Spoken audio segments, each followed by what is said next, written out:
अस्सलाम वालेकुम, सितारों के सफ़र पर खुश आमदीद। आज के वीडियो में हम मंथली हॉरोस्कोप डिस्कस करेंगे। हम देखेंगे चाँद की कौन सी तारीखें हैं जिनमें आपको एहतियात से रहना है, कौन सी तारीखें हैं जिनमें आप फ़ैसले ले सकते हैं। इसके अलावा बात करेंगे आपके करियर, फाइनेंस पर, आपके लव पर, रिलेशनशिप्स पर, आपकी फैमिली साइड पर, आपकी हेल्थ पर, वेलबींग पर, स्टूडेंट्स पर, आने वाले महीने की चैलेंजेस पर, अपॉर्चुनिटीज़ पर, फिर आपको रेमेडीज़ भी बताई जाएंगी। लेकिन इससे पहले मैं आपको ये चीज़ बता दूं कि ये जितनी भी प्रेडिक्शंस हैं ये सारी मैडम एस्ट्रोलॉजर एन बख्श की हैं।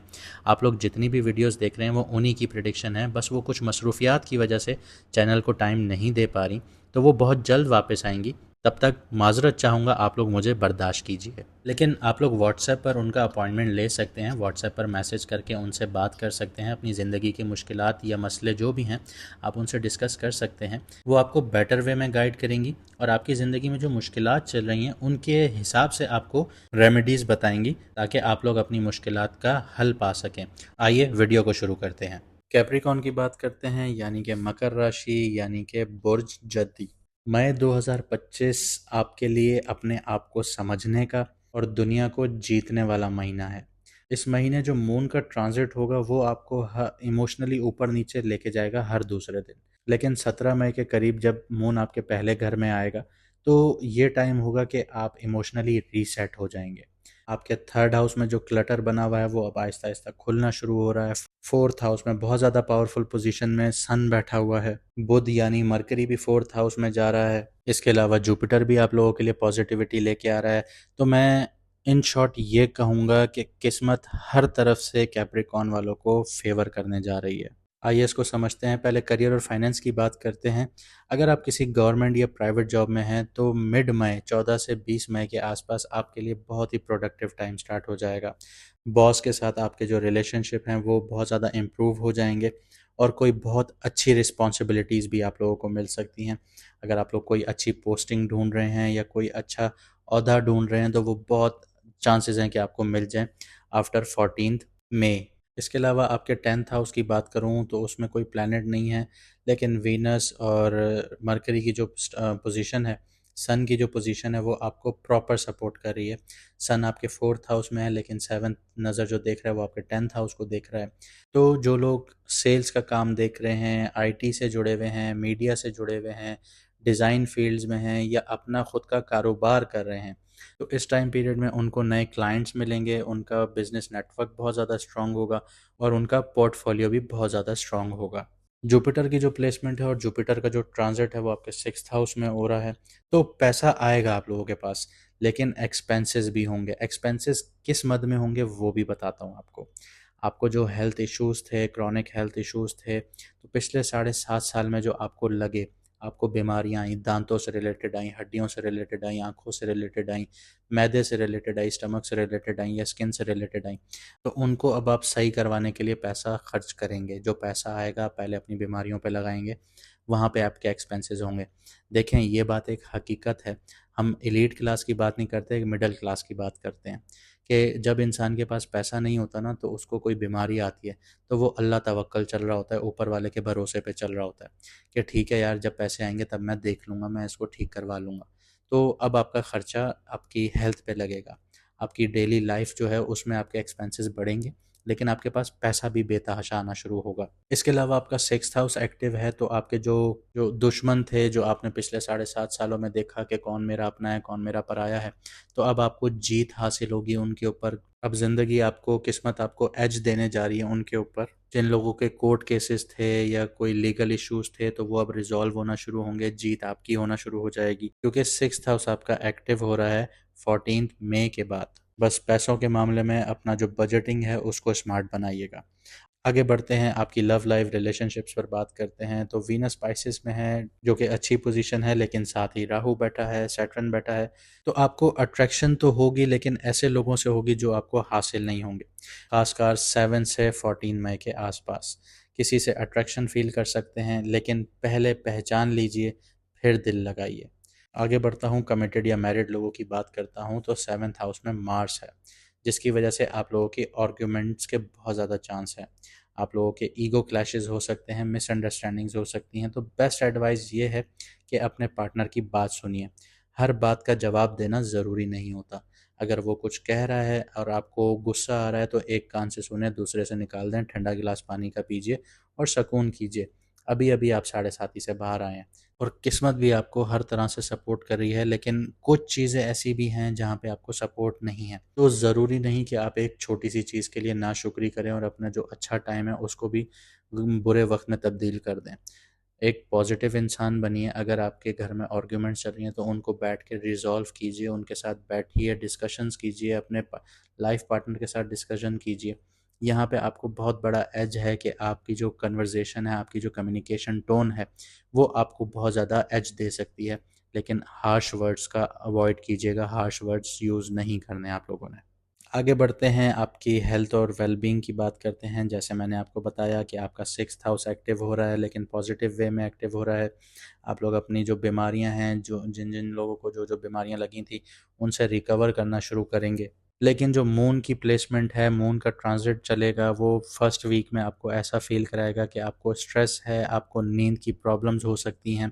इसके अलावा मेंटल हेल्थ की बात करूं तो सैटर्न और राहु जो है वो 3rd हाउस में है, एनजाइटी दे रहे हैं, ओवर थिंकिंग बढ़ा रहे हैं आप लोगों की। इसकी मेनली वजह यह है कि जो 7:30 से आप लोग बाहर आए हैं, तो अब आप लोग ये नोटिस करना शुरू हो गए होंगे कि यार उसके पास इतना है, मेरे पास कम क्यों है। तो इन चीज़ों का कंपैरिजन नहीं कीजिएगा, वरना आप लोगों की एनजाइटी बढ़ सकती है। सोशल मीडिया को अवॉइड कीजिए, अपनी लाइफ पर फोकस कीजिए। अब आपका टाइम है कि आप उनसे ज़्यादा कमा सकते हैं, उनसे ज़्यादा अपना करियर बिल्ड कर सकते हैं, अपनी लाइफ को बिल्ड कर सकते हैं। तो उस पर फोकस कीजिए बनिस्बत ये रोने के कि यार उसके पास है, मेरे पास क्यों नहीं है। इसके अलावा फ़िज़िकल हेल्थ की बात करूँ तो डाइजेशन से रिलेटेड इश्यूज़ आ सकते हैं, पेट फूल सकता है, गैसेज़ हो सकती हैं। तो इस टाइम पीरियड में एहतियात करना होगा। साथ ही साथ नेक पेन, शोल्डर पेन, मतलब गर्दन में दर्द, कंधों में दर्द हो सकता है।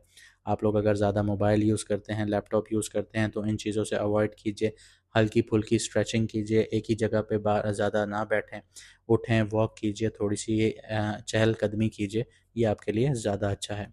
स्टूडेंट्स की बात करते हैं तो ये टाइम पीरियड उन बच्चों के लिए बहुत ज़्यादा हेल्पफुल है जो आर्ट से जुड़े हुए हैं, डिज़ाइन से जुड़े हुए हैं, कम्युनिकेशन जैसे सब्जेक्ट से जुड़े हुए हैं, या लिटरेचर जैसे सब्जेक्ट से जुड़े हुए हैं, या लॉ से जुड़े हुए हैं। तो इनमें आप लोगों को बहुत ज़्यादा फेवर मिलेगी। जुपिटर के जेमिनी में आना एग्ज़ाम्स के लिए फ़ोकस को इंक्रीज़ कर रहा है आप लोगों के। इसके अलावा जो बच्चे कॉम्पिटिटिव एग्ज़ाम्स की तैयारियां कर रहे हैं, जैसे आईएएस है, सीएसएस है, एमबीबीएस है, आईपीएस है या पीसीएस है, तो आपके लिए सैटर्न और मरकरी की जो प्लेसमेंट है वो डिसिप्लिन और स्मार्ट स्ट्रेटजीज मांगती है।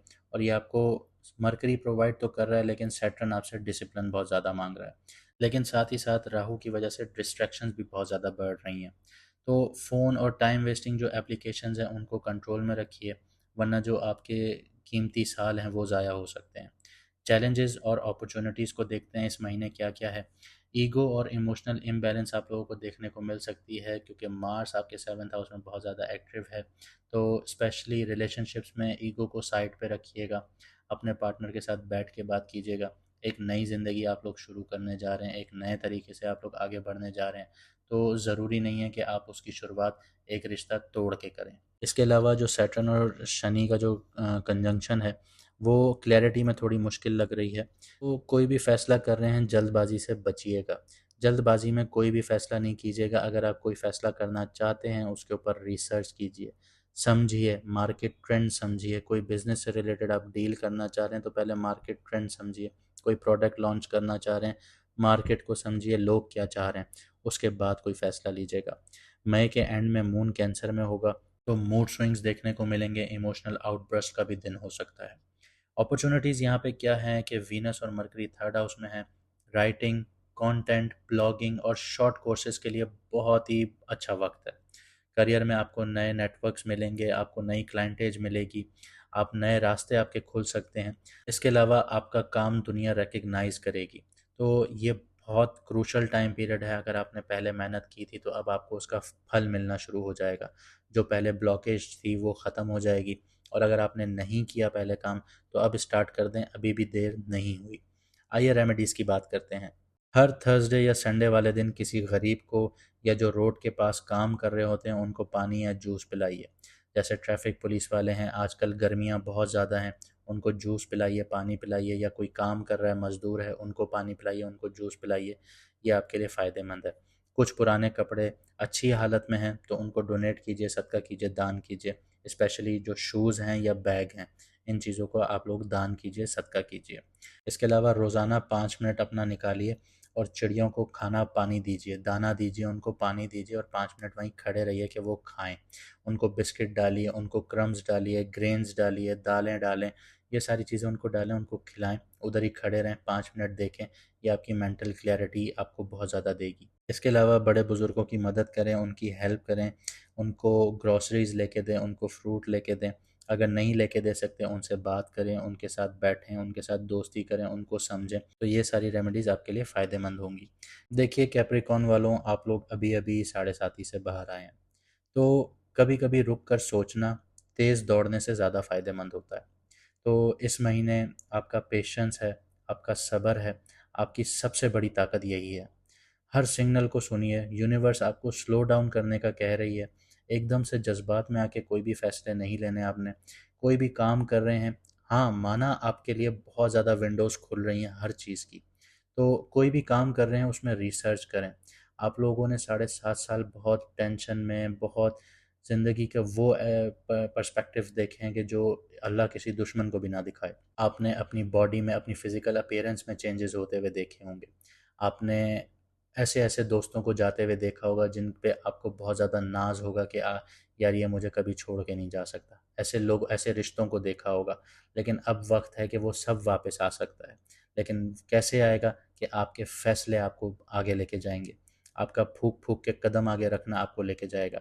जज़्बात में आके आप फिर से भागना शुरू हुए तो आपको आएगा तो सही, लेकिन आपके हाथ से जाएगा भी वैसे ही। आज की वीडियो में इतना ही। उम्मीद करता हूँ आपने बहुत कुछ समझा होगा, सीखा होगा और आप अपनी ज़िंदगी को बेहतर बनाएंगे। मुझे दीजिए इजाज़त। मिलते हैं अगली वीडियो में सितारों के सफ़र पर।